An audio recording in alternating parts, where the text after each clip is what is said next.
তোকে না বলেছি আমাকে ম্যাম বলবি? ম্যাম বলে ডাকবি, না হলে তোর গালে এমন করে পড়বে। আর কেবিনে এলি তো বলে এলি না কেন? সরি, আর এমনটা হবে না। মনে থাকে যেন, আর নাম ধরে ডাকবি না। হুম। এবার এই প্রোডাক্টগুলো তৈরি কর। তুমি বস, তুমি করো। আবার মারলেন কেন? গালে হাত দিয়ে। গালে একটু ব্যথা অনুভব করলাম। আমাকে তুমি বললি কেন? আপনি বলবি। আচ্ছা। যা, এই প্রোডাক্টগুলো তৈরি করে নিয়ে আয়। হুম। আমি আমার ডেস্কে বসে কাজগুলো করতে লাগলাম। এবার আপনার এই পরিচয়টা দিয়ে দিই। আমি রাকিব হাসান। মা বাবাকে দেখেছি বলে মনে পড়ে না। আঙ্কেলের কাছ থেকে শুনেছি আমার মা বাবা একটা অ্যাক্সিডেন্টে মারা যায় আর আমাকে ছেড়ে দূর আকাশে চলে যায়। আঙ্কেল বলতে রাইসার বাবা, ওনার কাছেই বড় হয়েছি। আমাকে নিজের ছেলের মতোই দেখেন, আর রাইসা আমাকে দু চোখে দেখতে পারতো না। প্রায় সপ্তাহে 2 থেকে 3 দিন আমার থাপ্পড় খাওয়া লাগতো। আর অপমান তো আছেই। আন্টি মানে রাইসার মা এমনই ছিলেন, আমাকে একটুকু দেখতে পারতেন না। আন্টি বেঁচে নেই, অনেকদিন আগে স্ট্রোক করে মারা যান। আল্লাহ তাকে যেন জান্নাত দেন, দোয়া করি সেটাই। রাইসাকে ভালোবাসি, কিন্তু সাহস করে বলতে পারি না। অফিসের সব কাজ আমাকে দিয়েই করায়, আর নিজে বসে বসে সবসময় মোবাইল টিপে কাজ করতে লাগলাম। লাঞ্চের আগে কাজ শেষ হলো, তাই উঠে লাঞ্চের জন্য ক্যান্টিনে গেলাম। তখন এই যে রাকিব সাহেব, এইদিকে আসেন। না থাক। আরে আসেন। হুম, আছি। রিমি যে টেবিলে বসছিল সেখানে গিয়ে একটা চেয়ার টেনে বসলাম। কি খাবেন? যা খাবেন তাই অর্ডার দেন। ওকে। এই ওয়েটার 2 প্লেট চিকেন বিরিয়ানি দেন তো। ওকে। ওয়েটার চলে গেল। কেমন আছেন? আলহামদুলিল্লাহ ভালো। আপনি? আলহামদুলিল্লাহ ভালো। বাসার সবাই কেমন আছে? আলহামদুলিল্লাহ ভালো। আপন বলতে গিয়েও বলল না। Sorry, it's okay. আপনার গার্লফ্রেন্ড নেই? এই ইতিমের আবার গার্লফ্রেন্ড? এমন বলেন কেন? তো আর কি বলবো। কিছু না। ওয়েটার খাবার নিয়ে এলো, খাওয়া দাওয়া শেষ করলাম। খাওয়া দাওয়া শেষ করে উঠে গিয়ে বিলটা আমি দিলাম। এটা কি হলো? কোনটা? আপনি বিল দিলেন যে? তোর সমস্যা কোথায়? অনেক। আমি ডাকলাম, আমি বিল দিতাম। কোথাও লেখা আছে নাকি? তা না। ওখান থেকে আমি আমার ডেস্কে এসে ম্যাডামের কেবিনের সামনে। আসতে পারি ম্যাম? ইয়েস। ম্যাম, প্রোডাক্টগুলো তৈরি। ওকে, রেখে যা। জি। ডেস্কে চলে এলাম। এখন কোনো কাজ নেই, তাই পাশে থেকে একটা ফাইল নিয়ে উল্টাতে লাগলাম। ডেস্কে ডেস্কে বসে আছি তখন। এই বাসায় যাবি না? জি। উঠে ব্যাগ নিয়ে গাড়ির কাছে এলাম। গাড়িটায় উঠলাম। রাইসাও উঠলো। আমি গাড়ি স্টার্ট দিয়ে চালাতে লাগলাম। বাসায় চলে এলাম। রাইসা ম্যাম ভিতরে চলে গেল। রাইসা ম্যাম ভিতরে চলে গেল। আমিও গাড়িটা পার্কিংয়ে ভিতরে নিয়ে গেলাম। আঙ্কেল বসে আছে। বসে বসে টিভি দেখছেন। আঙ্কেলের পাশে গিয়ে বসলাম। দুপুরে ওষুধ খেয়েছো? হুম। আর একটু কথা বলে আমি আমার রুমে চলে এলাম। রাতে শুয়ে আসি, তখন ফোন বেজে উঠল। দেখি রাইসা ফোন করেছে। কিরে, এ আবার ফোন দেয় কেন? মনে মনে বললাম। কেটে দিয়ে রাইসার রুমে চলে গেলাম। আমাদের পাশাপাশি রুম। আসতে পারি? দরজায় টোকা দিয়ে। আয়। জি বলেন, কেন ডাকলেন? তখনই একটা থাপ্পড় দিল। গালে হাত দিয়ে অবাক দৃষ্টিতে তাকিয়ে আছি। মারলেন কেন? তোকে তো বলার জন্য ডাকছি, এত তাড়াতাড়ি করিস কেন? তাই বলে থাপ্পড় দেবেন? হুম। আর এখন কথা না বলে দেখ তো ল্যাপটপে কি সমস্যা হয়েছে। কোনো কিছু করতে পারছি না। জি। তারপর ল্যাপটপ নিয়ে ঠিক করে দিলাম। ল্যাপটপটা রেখে উঠে যেতে লাগলাম। ঠিক তখনই। তোকে যেতে বলেছি? না। তাহলে যাচ্ছিস কেন? জি বলেন। এই নে, ফাইলগুলো নিয়ে যা। এগুলো তো আপনাকে দেখতে হবে, এগুলো আপনার কাজ। আরেকটা থাপ্পড় খাবি? আরেকটা থাপ্পড় খাবি না নিয়ে যাবি? আচ্ছা, নিয়ে যাচ্ছি। ফাইলগুলো নিয়ে রুমে চলে এলাম। এগুলো এখন খারাপ লাগে না, এখন এগুলো অভ্যাস হয়ে গেছে। রুমে এসে মোবাইলটা একটু হাতে নিয়ে গোতাগুতি করতে লাগলাম। কিছু টেপাটেপি করার পর ঘুমিয়ে গেলাম। সকালে ঘুম থেকে উঠে ফ্রেশ হয়ে ফাইলগুলো নিয়ে বসলাম। বেশি না 3টা ফাইল দেখা শেষ করে রাইসার রুমের সামনে গিয়ে টোকা দিলাম। কে? আমি। ও, ভিতরে আয়। হুম। ভিতরে গেলাম। এই যে ফাইলগুলো দেখা হয়ে গেছে, এবার আপনি সাইন করলেই হবে। না সরি, আপনাকে সাইন করতে হবে। ওকে, যা। হুম। রাইসার রুম থেকে বের হয়ে আমার রুমে চলে এলাম কিছুক্ষণ পর। রাকিব, রাইসা, তোরা খেতে আই। আঙ্কেলের ডাক শুনে খেতে আসলাম। রাইসাও খেতে আসলো। খাওয়া দাওয়া শেষ করে রুমে এসে রেডি হয়ে আঙ্কেলকে বলে অফিসের দিকে রওনা হলাম। এই একটু পার্কের দিকে চল তো। কেন? তোকে যেটা বলছি সেটা কর। হুম। পার্কের কাছে এলাম। তুই তুই একটু অপেক্ষা কর, আমি আসছি। ওকে। রাইসা চলে গেল। আমিও নামলাম দেখার জন্য যে কি করে। আমি ভিতরে গেলাম। একটু এগিয়ে যেতেই একটা জায়গায় আমার চোখ আটকে গেল। বুকের বাম পাশটায় কেমন একটা ব্যথা অনুভব করলাম। দেখি রাইসার একটা ছেলে বসে আছে খুব ক্লোজ হয়ে। আমি আর সহ্য করতে পারলাম না, গাড়ির কাছে চলে এলাম। আয়নার দিকে খেয়াল করলাম, দু চোখের কোণে পানি, মুছে নিলাম। মানুষের চোখ কত বোকা, এরা নিজেদের জন্য কান্না করে না, অন্যের জন্য কান্না করে। তারপর একটু পরে রাইসা আসলো। চল। হুম। আমি আবারও গাড়ি স্টার্ট দিলাম, গাড়ি চালাতে লাগলাম। আয়নার দিকে তাকিয়ে দেখলাম রাইসাকে দেখা যাচ্ছে। সে কত খুশি। রাইসার হাসিমাখা মুখটা কত সুন্দর লাগছে, যে দেখবে তারই মন ভালো হয়ে যাবে। আমার বোকা মনটাও ভালো হয়ে গেল। চেহারা মাশাল্লাহ, দুধে আলতা গায়ের রং। প্রথমবার প্রথমবার যে কেউ দেখলেই প্রেমে পড়ে যাবে। 5 মিনিট পরে অফিসে চলে এলাম। তারপরে রাইসা চলে গেল। আমিও গাড়ি থেকে নেমে গাড়িটা পার্কিং করে চলে এলাম। হাই, কেমন আছেন? ভালো, আপনি? আলহামদুলিল্লাহ ভালো। রাকিব ভাই কেমন আছেন? ভালো, আপনি? আলহামদুলিল্লাহ ভালো। আপনি? আলহামদুলিল্লাহ ভালো। আপনার উনি কেমন আছে? কি যে বলেন, পাবো কোথায়? আমার থেকে লুকিয়ে লাভ নেই। এমনভাবে সবাই একটু হাসাহাসি করলাম। তারপর কাজ করতে লাগলাম। কাজ করতে করতে লাঞ্চের সময় হয়ে গেল। উঠে উঠে লাঞ্চ করতে গেলাম। এভাবে 1 সপ্তাহ চলে গেল। একদিন রাতে, চলুন একটু ফ্ল্যাশব্যাক থেকে ঘুরে আসি।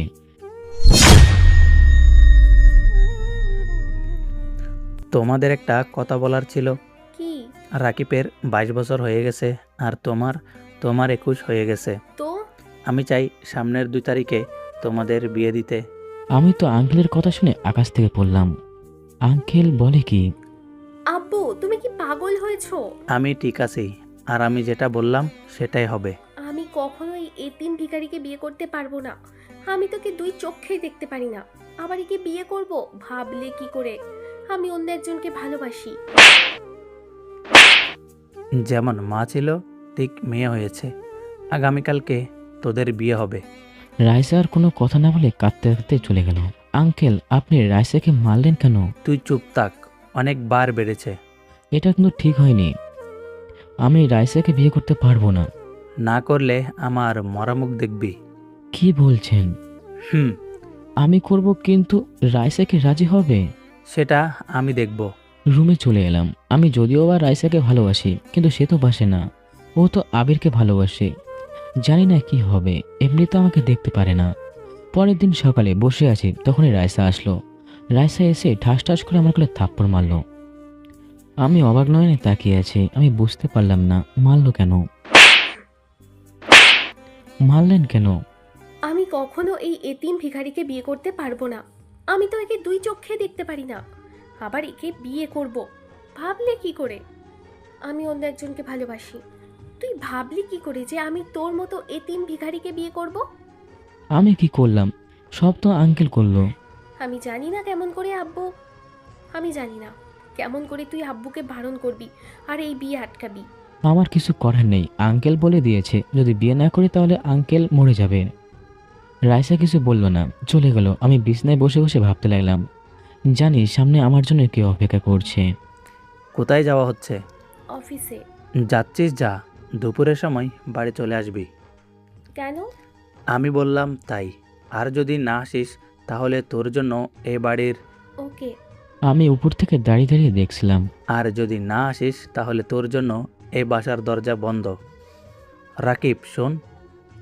বলেন। নিচে এসে, এটা কি ঠিক হচ্ছে জোর করে বিয়ে দেওয়া এমনভাবে? ঠিক বল, আমাকে বোঝাতে আসিস না। তোকে কিছু কাজ করছি, সেগুলো কর। বলেন। রাতে আমি রুমের ভিতরে দাঁড়িয়ে আছি। যেতে কেমন জানি ভয় করছে। ভিতরে গেলে কি হবে বুঝতেই পারছি। অনেকক্ষণ ধরে দাঁড়িয়ে আছি। এখানে বাইরের কেন? এমনি। যা। ভিতরে গেলাম। রাইসা বসে আছে, কোনো ঘোমটা নেই। আগে যেরকম পোশাক পরে থাকতো এখনো সেরকম পোশাক পরে আছে, মানে শাড়ি পরেনি। আমি ভিতরে যাওয়া মাত্রই বলল, শোন, হুম। আমাকে স্বামীর অধিকার দেখাতে আসবি না। আমার কাছে কখনো স্ত্রীর অধিকার পাবি না।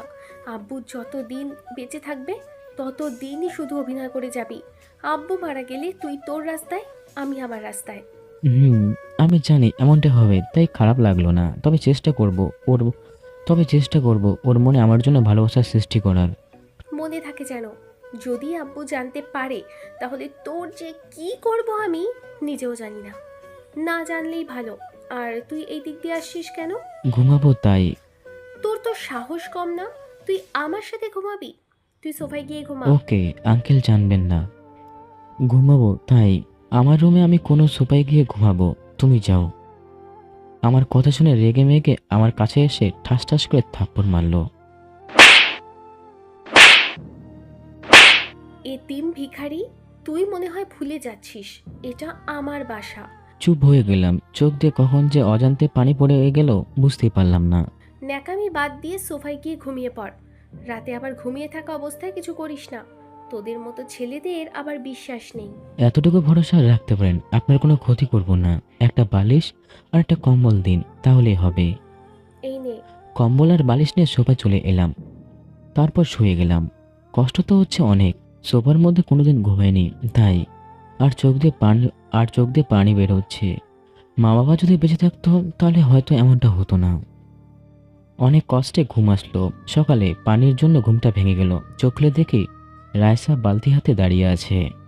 এভাবে ভিজালেন কেন? ইচ্ছে হয়েছে তাই। তাড়াতাড়ি ওঠ, আব্বু খাবার জন্য ডেকে গেল। কিছু বললাম না, আর কিছু বলতেও পারছি না, কারণ আমি তো ইতিম ভিখারি ছোট লোক। রায়সা বলে চলে গেল। আমি উঠে ফ্রেশ হয়ে নিচে চলে এলাম। খাওয়া দাওয়া শেষ করে আবারও রুমে এলাম। রায়সা খাওয়া দাওয়া শেষ করে আবারও রুমে আসলাম। রায়সা আসলো। আমার জুতো পরিষ্কার করে কাপড়গুলো ইস্ত্রি করে দে। আমি পারবো না, কাজের লোককে বলেন। কি বললি? আমার মুখে মুখে কথা বলিস? যেটা বলছিস সেটা কর, না হলে তোর কপালে অনেক দুঃখ আছে। আর আমাকে বিয়ের স্বাদ ঘোচাচ্ছি। এখন হাড়ে হাড়ে বুঝতে পারবি এই রাইসা চৌধুরী কি জিনিস। অনেক ভয় পেলাম, এমনিতে অপমান অত্যাচার করে, এখন না জানি কি কি করবে। আচ্ছা করছি। তারপর জুতা আর কাপড় ইস্ত্রি করে দিলাম, তারপর অফিসে যাওয়ার জন্য বের হলাম। তারপর গাড়ির কাছে এলাম। দাঁড়িয়ে আছি, দেখি ফারিয়া আসছে। আমি তো দেখে বড়সড় একটা ক্রাশ খেলাম। কালো রঙের শাড়ি, নীল ব্লাউজ, ঠোঁটে হালকা গোলাপি রঙের লিপস্টিক, দেখে যা লাগছে আমি তো পুরো হা হয়ে তাকিয়ে আছি। কখন যে ফারিয়া আমার কাছে আসছে বুঝতেই পারিনি। এই ভিখারি, এভাবে কি দেখিস? মনটা খারাপ হয়ে গেল। কিছু না। চল, দাঁড়িয়ে না থেকে। গাড়ি স্টার্ট দিয়ে চলে এলাম অফিসে। ফারিয়া চলে গেল। আমি গাড়িটা পার্কিং করে চলে এলাম। গাড়িটা স্টার্ট দিয়ে চলে এলাম অফিসে ফারিয়া চলে গেল। আমি গাড়িটা পার্কিং করে চলে এলাম। নাকি অবস্থা ভাই? ভালো, আপনারা? আলহামদুলিল্লাহ ভালো। ভালো তো, ম্যামকে বিয়ে করলেন তো বাসার রাত কেমন কাটলো? ভালো। কেমন ভালো সেটা আল্লাহই জানেন। Good morning. Good morning. কেমন আছেন? আলহামদুলিল্লাহ ভালো। আপনি? আলহামদুলিল্লাহ ভালো। এইভাবে একটু গল্প আর একটু কাজ করতে লাগলাম। অফিসে শাকিম ভাই ছাড়া আর কেউ তেমন জানে না আমাদের বিয়ে হয়েছে। আমি শাকিম ভাইকেই শুধু বলেছিলাম। দুটো ফাইল নিয়ে ফারিয়ার কেবিনের সামনে চলে গেলাম। ফাইল তো মাত্র বাহানা, আসল উদ্দেশ্য হচ্ছে ফারিয়াকে দেখার জন্য। এত অপমান করার পরেও কেন জানি না ভালো লাগে। বোকা মন বারবার ওরেই দেখতে চায়। আসতে পারি? ইয়েস। ভিতরে গেলাম, গিয়ে বসে পড়লাম। তোরে বসতে বলেছি? না। তাহলে আমার পারমিশন ছাড়া বসলি কেন? সরি, উঠে পড়লাম। আর যদি এমন হয় না তাহলে তোর গাল না লাল করে দিব। সরি, আর এমন হবে না। কি জন্য এসেছিস? এই দুটো ফাইলে সাইন লাগবে। দে। ফাইল দুটো দিলাম। ফারিয়া সাইন করতে লাগলো আর আমি ফারিয়াকে দেখতে লাগলাম। এই নে, শেষ। ফাইল দুটো নিয়ে চলে এলাম আমি আমার ডেস্কে। বিকালে বের হলাম অফিস থেকে, তারপর বাসায়। রাতে খাওয়া দাওয়া শেষ করে রুমে যাচ্ছি, ঠিক তখনই রুম থেকে অনেক হাসির আওয়াজ আসছে। বুঝতে পারলাম মিনাজের সাথে কথা বলছে। মিনাজ হচ্ছে ফারিয়ার বয়ফ্রেন্ড। মিনাজ ছেলেটা একদম ভালো না।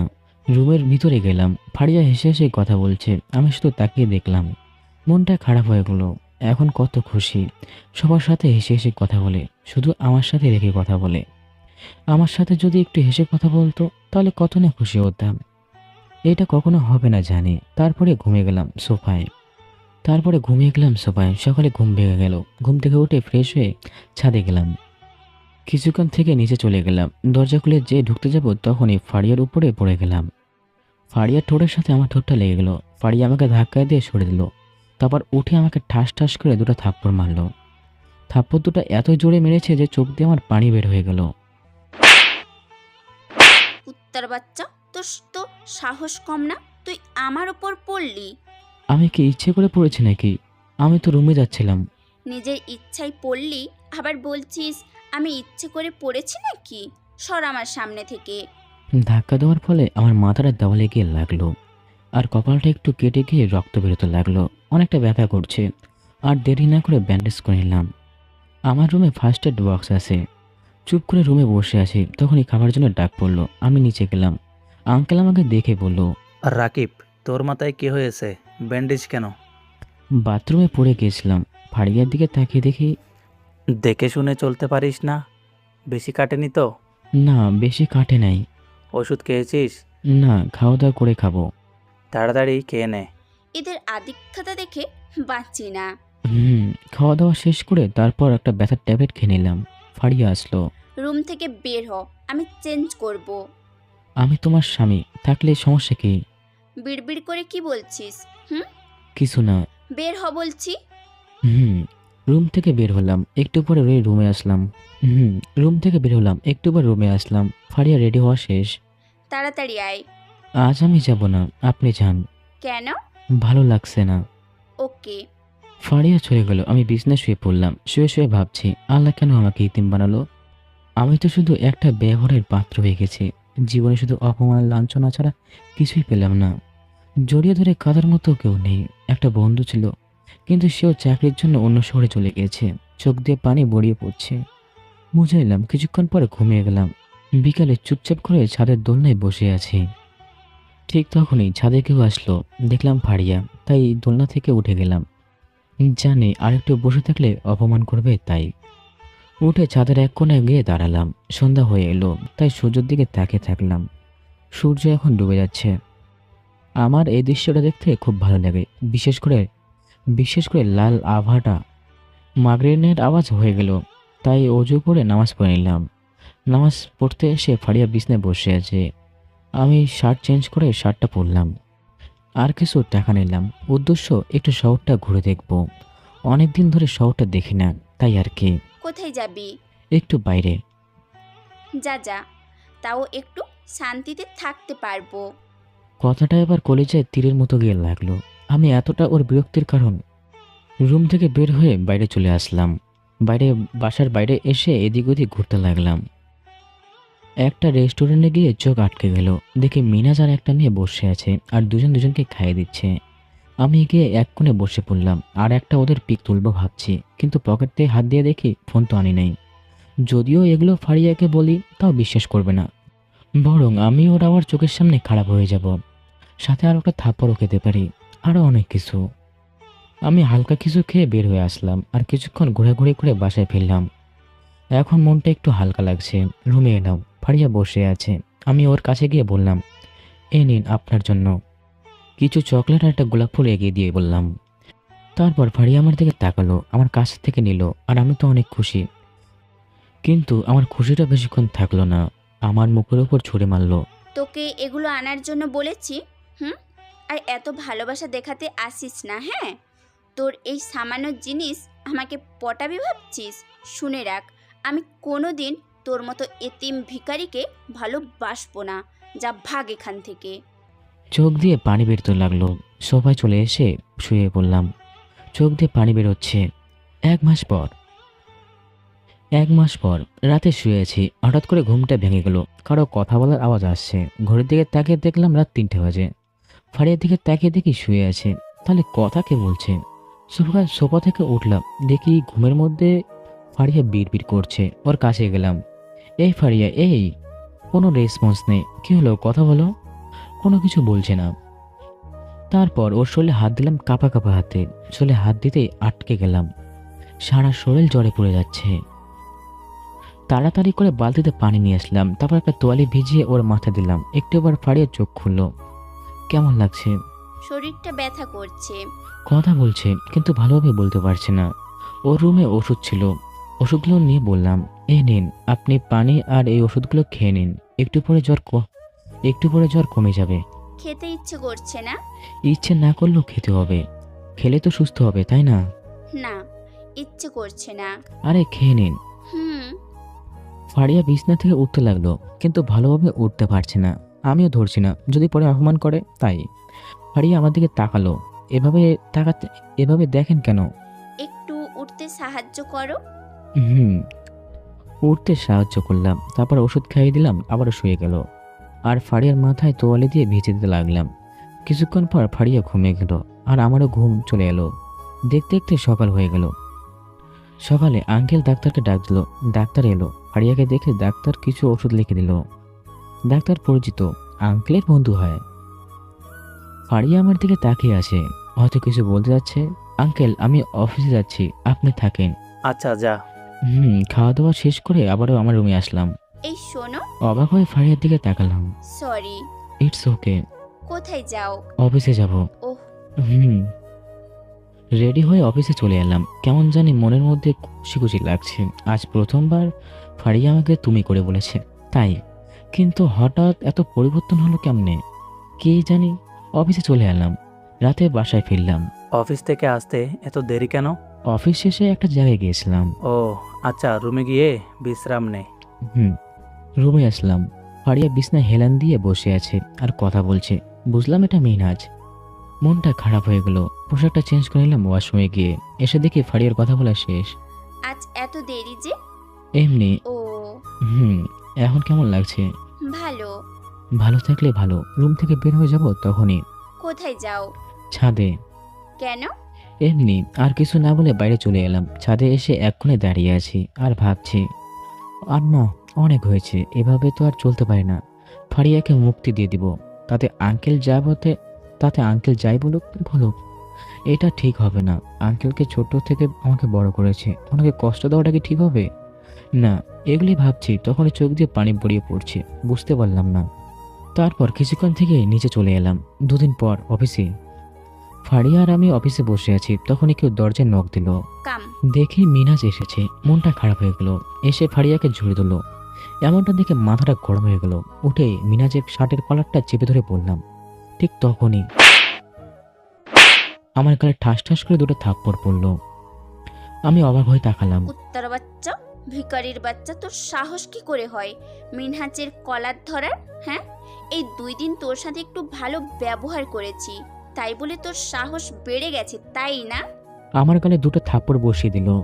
অবাক হয়ে তাকালাম। মাথাটা নিচু করে নিলাম। আবার ঠাস ঠাস করে দুটো থাপ্পড় আমার গালে বসিয়ে দিল। বের হয়ে যা, না হলে তোর কি যে করব। ওখান থেকে চলে এলাম। চোখ দিয়ে বৃষ্টির মতো পানি গড়িয়ে পড়ছে। যে মেয়ে বয়ফ্রেন্ডের সামনে নিজের স্বামীকে থাপ্পড় মারতে পারে, সে কোনোদিনও স্বামীর মূল্য দিতে জানবে না। না, অনেক হয়েছে। এখান থেকে অনেক দূরে কোথাও চলে যাব। আর 6 মাস পর ডিভোর্স পেপার পাঠিয়ে দিব। আমাকে দেখে শাকিন ভাই বলল, রাকিব ভাই, আপনার কি হয়েছে? চোখে পানি কেন? কিছু না, চোখে হয়তো কিছু পড়েছে। মিথ্যা বলেন কেন? আপনার গালে থাপ্পড়ের দাগ দাও। আর কিছু বললাম না। ডেস্কে বসে আঙ্কেলের জন্য একটা চিঠি লিখলাম আর অফিস থেকে বের হয়ে গেলাম। শাকিব ভাই বলছিল, কি হয়েছে? আমি বলছি তেমন কিছু না। বাসার সামনে এলাম, ভিতরে যাব না। এই যে ছোট ভাই, শোনো। বলেন। এই কাগজটা এই বাসার মালিককে দিয়ে আসতে পারবে? পারবো, কিন্তু আপনি যাবেন না কেন? আপনি তো এই বাসায় থাকেন। প্লিজ, সমস্যা হয়েছে, প্লিজ দিয়ে আসো। ওকে দেন। ধন্যবাদ ছোট ভাই। ছেলেটা চিঠি নিয়ে চলে গেল। আমি হাঁটতে লাগলাম বাস স্ট্যান্ডের দিকে। গন্তব্য সিলেট। ওখানে রাশেদ ভাই, মানে আমার একমাত্র বন্ধু থাকে। ওখানে একটা কোম্পানিতে চাকরি করে ওখানেই থাকবো। আর ওখান থেকে একটা চাকরির ব্যবস্থা করে দেবে। মোবাইল থেকে সিম কার্ডটা ভেঙে ফেলে দিলাম। এখানে একটা সিম কার্ড থাকলো, এই সিম কার্ডের নাম্বার কেউ জানে না। এইদিকে ছেলেটা কলিং বেলের চাপ দিতে লাগলো।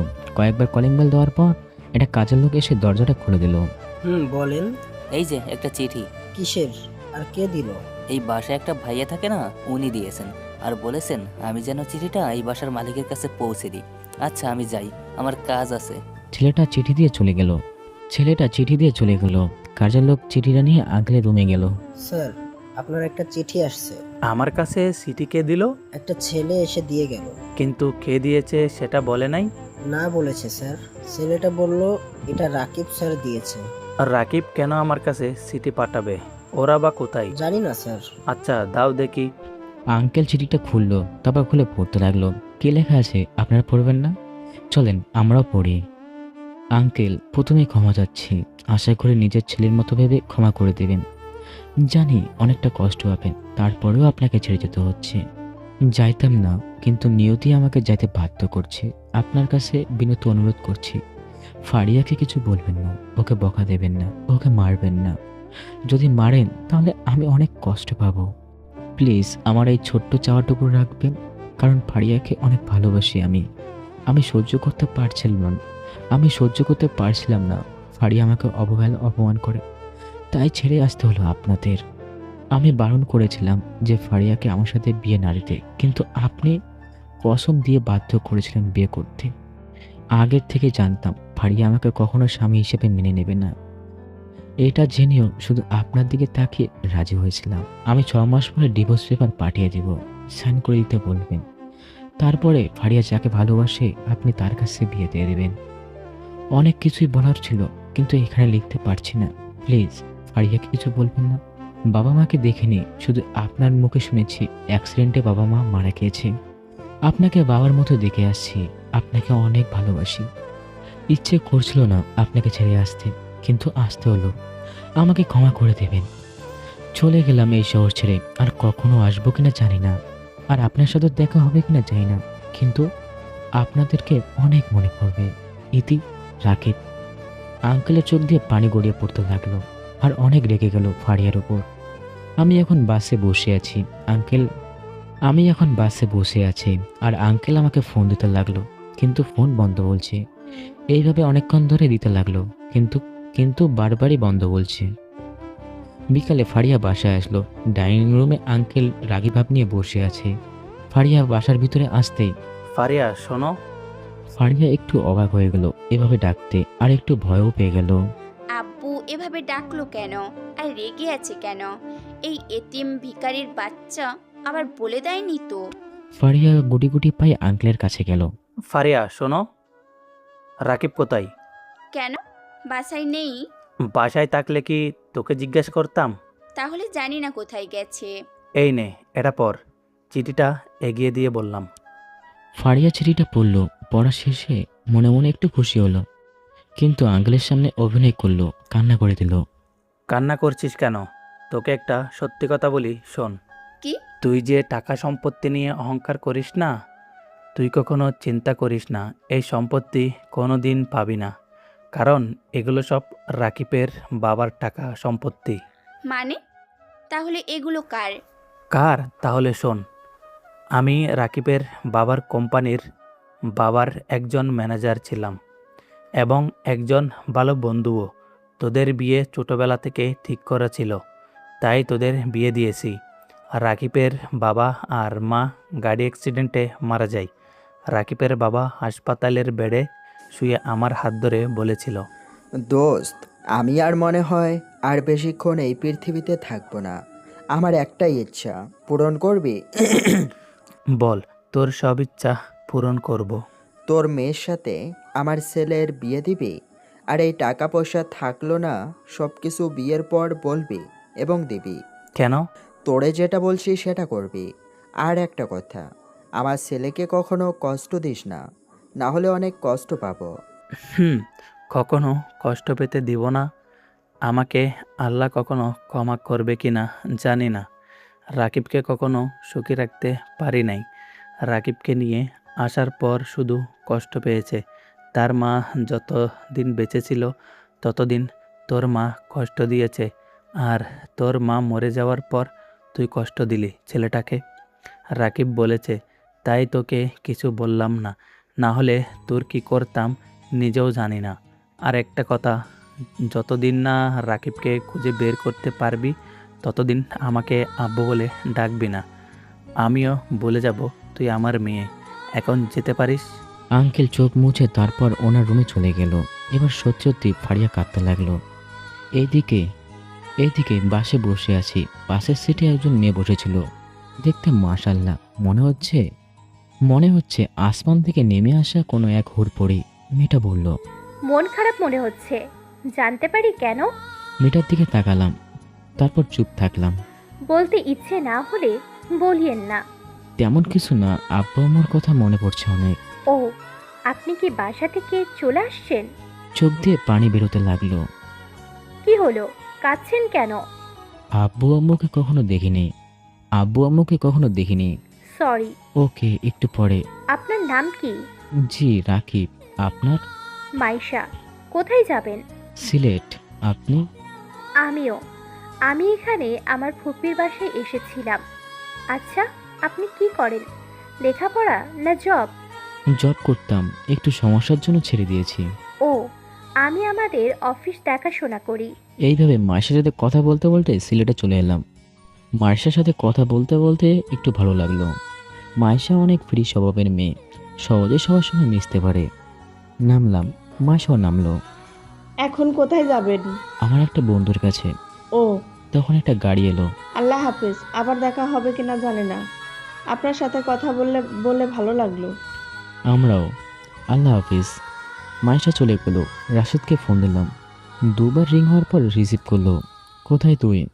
তুই কোথায় আছিস এটা বল। আমি তো বাস স্ট্যান্ডে দাঁড়িয়ে আছে, কিন্তু তুই কোথায়? 2 মিনিট দাঁড়া, আমি আসছি। ওকে। দাঁড়িয়ে আছি, একটু পর রাশেদ আসলো। দাঁড়িয়ে আছি, একটু পর রাশেদ আসলো। রাশেদ এসে জড়িয়ে ধরলো, আমিও ধরলাম। কিরে, কেমন আছিস? ভালো, তুই? এখন একটু ভালো। কিছু খেয়েছিস? না, এখনো কিছু খাওয়া হয়নি। রেস্টুরেন্টে চল, কিছু খাবি। চল তাহলে। রেস্টুরেন্টে আসলাম, খাওয়া দাওয়া শেষ করে রাশেদ যেখানে থাকে সেখানে আসলাম। রাশেদ এখানে একাই থাকে চাকরির জন্য, বিয়ে করেনি, তবে আগামী মাসে বিয়ে করবে। এবার বল কি হয়েছে। রাশেদকে সবকিছু বললাম, তারপর চোখের পানি মুছলাম। কাঁদিস না, এটা একটা দুঃস্বপ্ন ভেবে ভুলে যা। জানি ভোলা অসম্ভব, কিন্তু চেষ্টা করলে হয়তো পারবি। আচ্ছা, আমাকে একটা চাকরির ব্যবস্থা করে দিতে পারবি তোর অফিসে? বেকার তো আর থেকে কোনো লাভ নেই। বসকে বলে দেখি। আচ্ছা, দেখি। ফ্রেশ হয়ে নে, আজ থেকে পাশের রুমটা তোর। তারপর গোসল করলাম, গোসল করে রাশেদের একটা পোশাক পরলাম। আমি তো কোনো কিছু আনিনি, তাই। রাশেদ ওর বসকে ফোন দিল, কিছুক্ষণ রিং হওয়ার পর রিসিভ করলো। আসসালামু আলাইকুম স্যার। ওয়ালাইকুম আসসালাম। হ্যাঁ রাশেদ, বলো। স্যার, অফিসে কি কোনো পোস্ট ফাঁকা আছে? আছে, কেন? আমার এক বন্ধু চাকরি খুঁজছিল আর আমাকে বলল, তাই আপনার কাছে ফোন দিলাম। ওকে, আগামীকাল অফিসে এসো, তখন দেখব। ধন্যবাদ স্যার, আসসালামু আলাইকুম। ওয়ালাইকুম আসসালাম। রাতে চল মার্কেটে ঘুরে আসি। কেন? আরে আমি তো তেমন কোনো পোশাক আনিনি, তাই পোশাক কিনবো আর কি। আগামীকাল চল। আরে এখন চল তো। চল তাহলে, টাকা আছে। আছে কিছু। দাঁড়া, আমি কিছু টাকা নিয়ে নেই। দুজন মিলে বের হলাম, তারপর একটা সিএনজি নিয়ে শপিং মলের সামনে এসে গেলাম। কিছু পোশাক কিনে ডিনার করে বাসা চলে এলাম। ওইদিকে ফারিয়া বারবার সোফার দিকে তাকাচ্ছে। ফারিয়ার হঠাৎ কি হলো? আমার ফোনে ফোন দিল, কিন্তু বন্ধ বলছে। কয়েকবার ফোন দিল, কিন্তু বারবারই বন্ধ বলছে। আজ রুমটা কেমন ফাঁকা ফাঁকা লাগছে। আমি অনেক বড় অন্যায় করেছি। জানি না রাকিব কোনোদিন ক্ষমা করবে কিনা। ওরে শুধু কষ্ট অপমান করে এসেছি, অনেক বড় অন্যায় করে ফেলেছি। রাকিব কি আমাকে ক্ষমা করবে? যদি না করে, তাহলে সারা জীবন যে অপরাধী হয়ে থাকবো। না, রাকিবকে খুঁজে বের করে ওর কাছে ক্ষমা চাইতেই হবে, যে করেই হোক। ফারিয়ার চোখ দিয়ে পানি বের হয়ে এলো। ফারিয়ার চোখ দিয়ে পানি বেরোতে লাগলো। ফারিয়ার চোখের পানি মুছলো। ফারিয়া ফোনটা বেঁচে উঠলো। প্রথমবার দেখলো, প্রথমবার কেটে দিল, দ্বিতীয়বারও কেটে দিল। ফারিয়া রিসিভ করতে মিনাজ বলল, কি ব্যাপার, ফোন ধরতে এত দেরি কেন? এমনি। মন খারাপ মনে হচ্ছে, আর কান্নাও করেছো মনে হয়। তেমন না। তাহলে তোমার গলায় এমন শোনাচ্ছে কেন? মন খারাপ তাই। ফারিয়া আর মিনাজ আরো কিছুক্ষণ কথা বলে রেখে দিল। আমি বিছানায় শুয়ে আছি, তখনই ফারিয়ার কথা মনে পড়ল। মনে পড়তেই চোখ দিয়ে নোনা পানি গড়িয়ে বালিশের মধ্যে টপ টপ করে পড়তে লাগলো। না, ওর কথা আর মনে পড়া যাবে না। ওকে ভুলে যেতে হবে ফারিয়াকে, ফারিয়া নামক কাউকে। কিন্তু ভুলতে পারবো কিভাবে? এগুলো ভাবতে ভাবতে কখন যে ঘুমিয়ে পড়েছি মনেই নেই। সকালের দিকে আজানের মিষ্টি ধ্বনিতে ঘুমটা ভেঙে গেল। উঠে ওয়াশরুমে গিয়ে অজু করে নিলাম। অজু করে বের হলাম। নামাজ পড়ে রাশেদকে ঘুম থেকে ডাকলাম। কিরে, নামাজ যাবি না নাকি? যা, তাহলে তাড়াতাড়ি করে অজু করে আয়। হুম। রাশেদ অজু করে এলো। তারপর দুজন মিলে একসাথে নামাজ পড়তে গেলাম মসজিদে। নামাজ পড়ে দুজনে একসাথে ঘুরতে বেরোলাম। কিছুক্ষণ ঘোরাঘুরি করে বাসায় চলে এলাম। তুই রুমে যা, আমি রান্না করি। চল আমিও সাহায্য করি। থাক, তুই রুমে যা। যা। ওকে, রুমে চলে এলাম। বাসায় আসতে আর ভালো লাগছে না, তাই ভাবলাম ছাদের উপর একটু ঘুরে আসি। রুম থেকে বের হয়ে রান্নাঘরের সামনে গিয়ে বললাম, দোস্ত আমি একটু ছাদে গেলাম। যা। ছাদে চলে এলাম। বিল্ডিংটা 5 তলা, রাশেদ 4 তলায় থাকতো। এখানে সবাই ভাড়াটিয়া, আর এই বাসার মালিক অন্য জায়গায় থাকে। সূর্যের লাল লাভা দেখা যাচ্ছে, হালকা বাতাস বইছে, সাথে গাঁদা ফুলের তো সুবাস আছেই। এই মুহূর্তটা যেন খুবই ভালো লাগছে। মনের ভেতরটা ফ্রেশ হয়ে গেল। কোথায় গাঁদা ফুল আছে সেটা দেখার জন্য মাথাটা ঘুরালাম।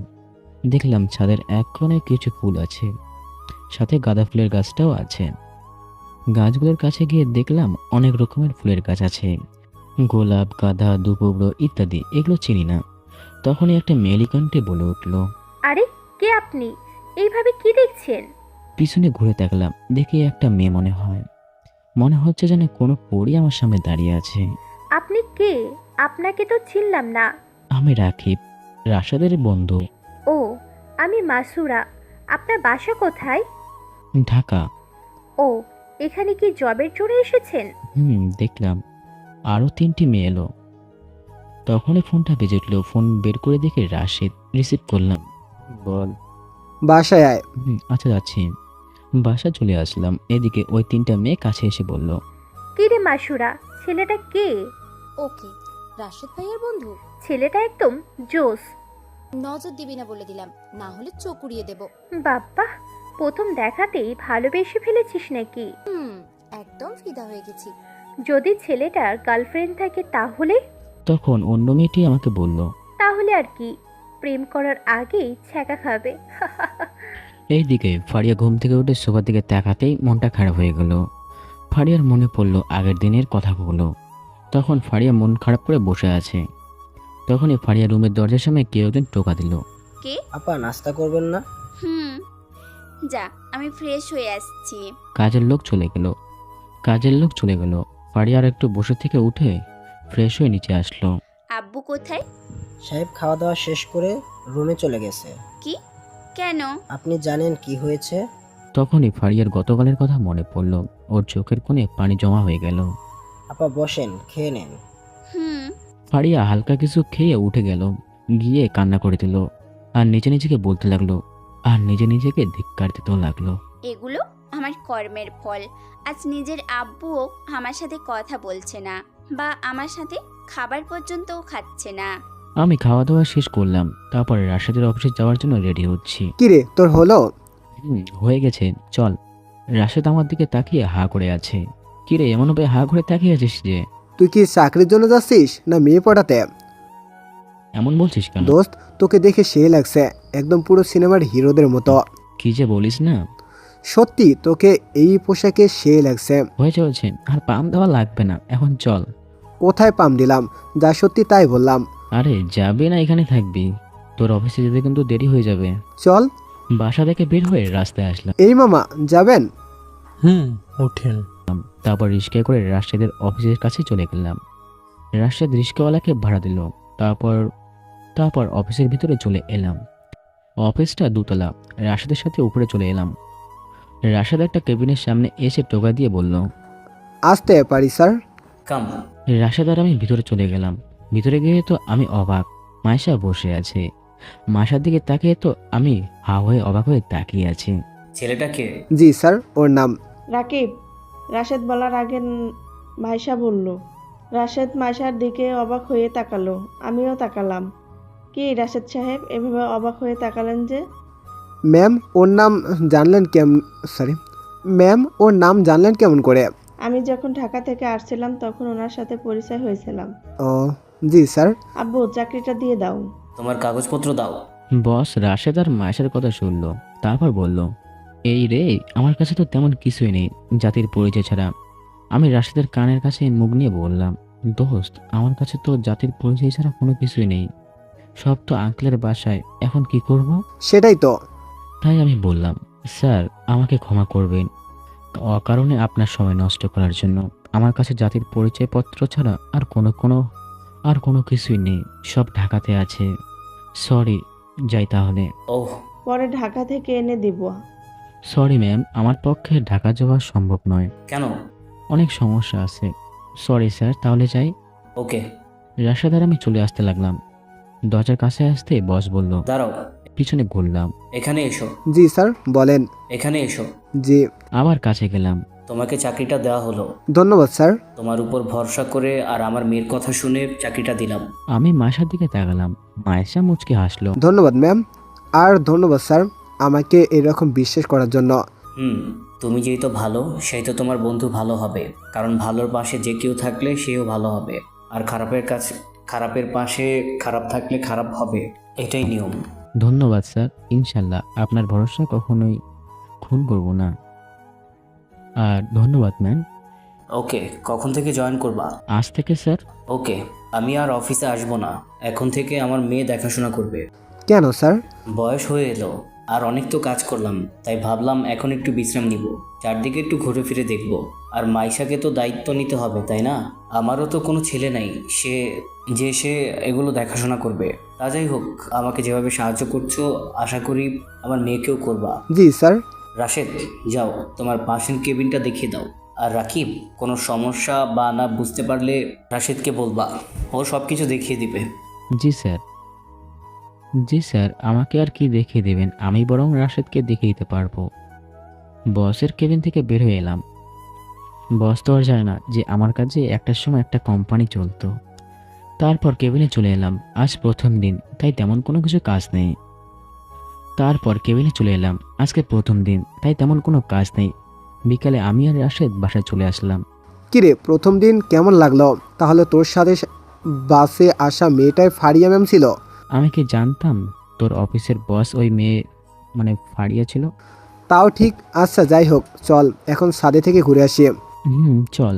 ছাদে চলে এলাম। দেখি মাছুরার সাথে 3টা মেয়ে বসে আছে। মাছুরা আমার পাশের একটা মেয়ের মাছুরার কানের কাছে গিয়ে বলল, তোর ক্রাশ আসছে। একদম হাসবি না।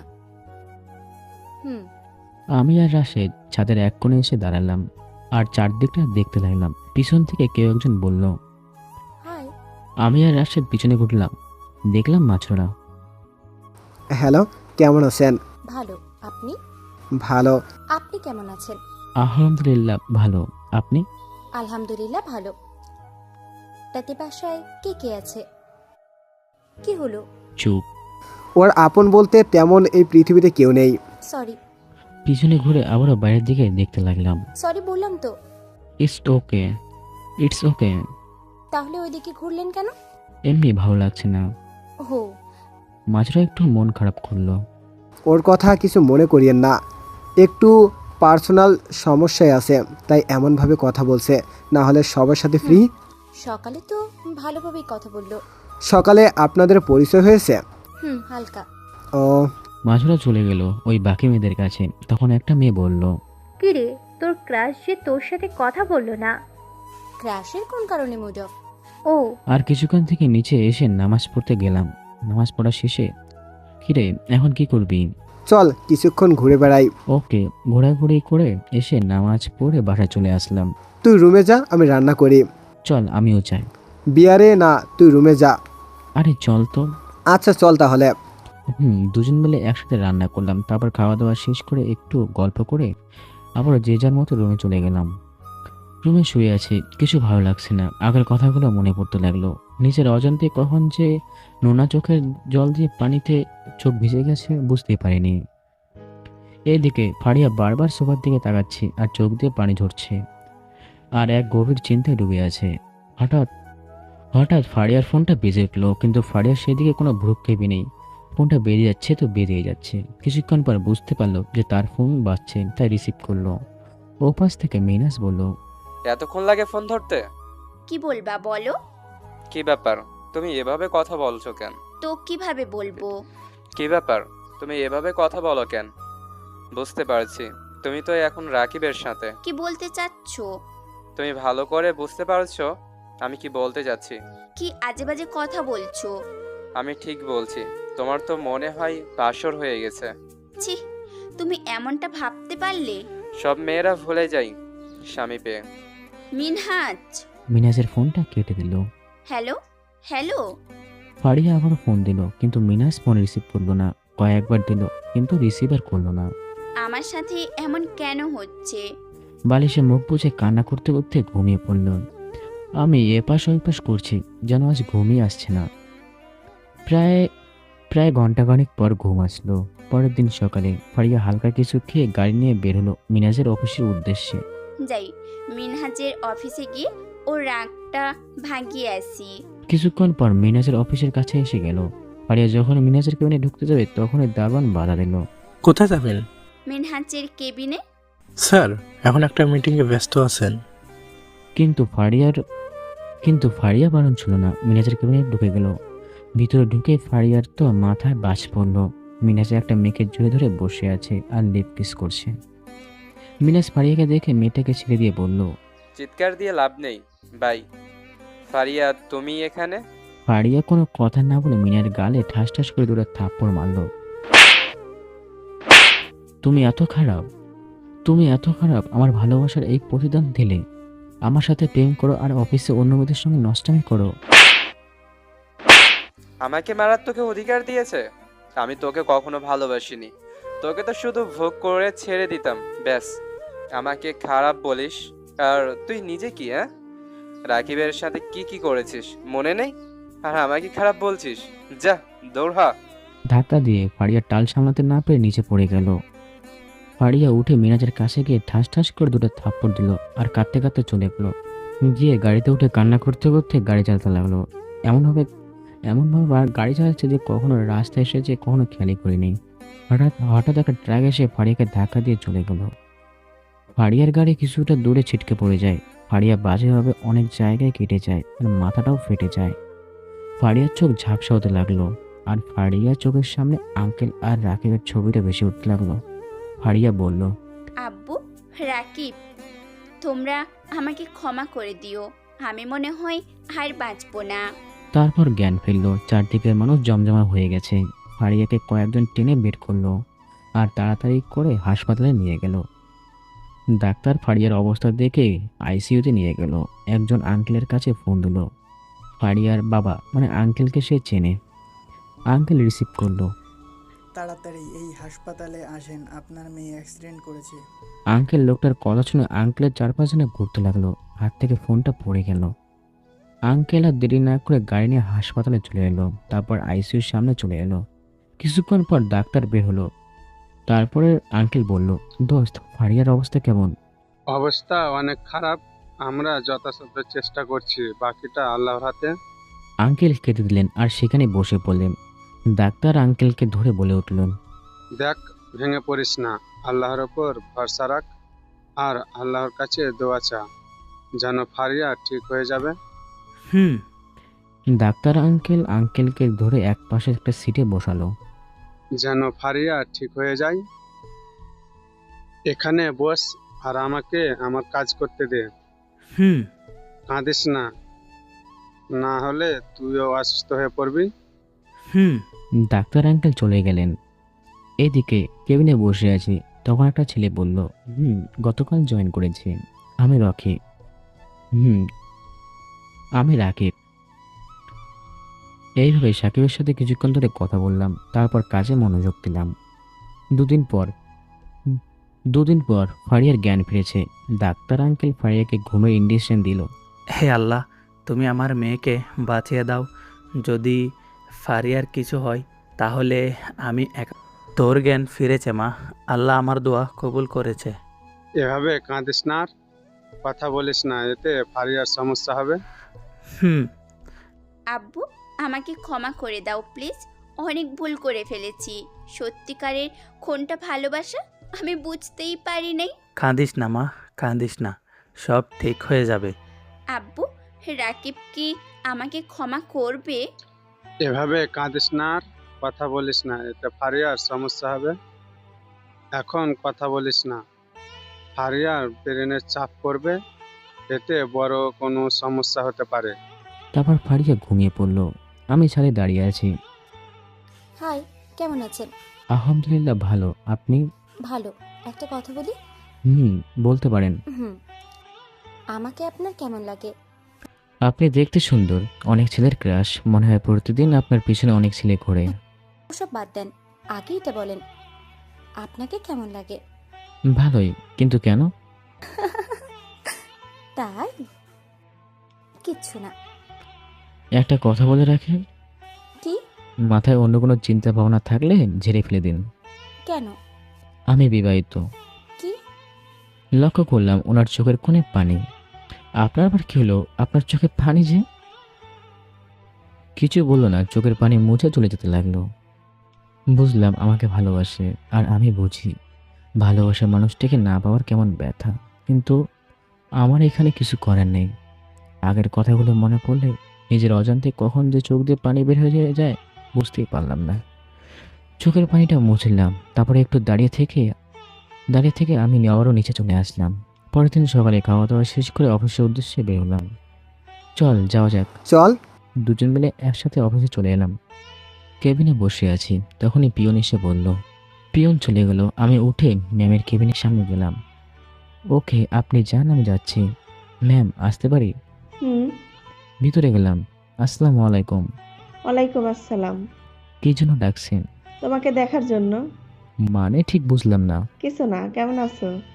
আলহামদুলিল্লাহ ভালো, আপনি? আলহামদুলিল্লাহ ভালো। বসো, দাঁড়িয়ে কেন? না ম্যাম, কাজ আছে। কি বলবেন বলেন। বসতে বললাম না? জি, একটু ভয় পেয়ে গেলাম।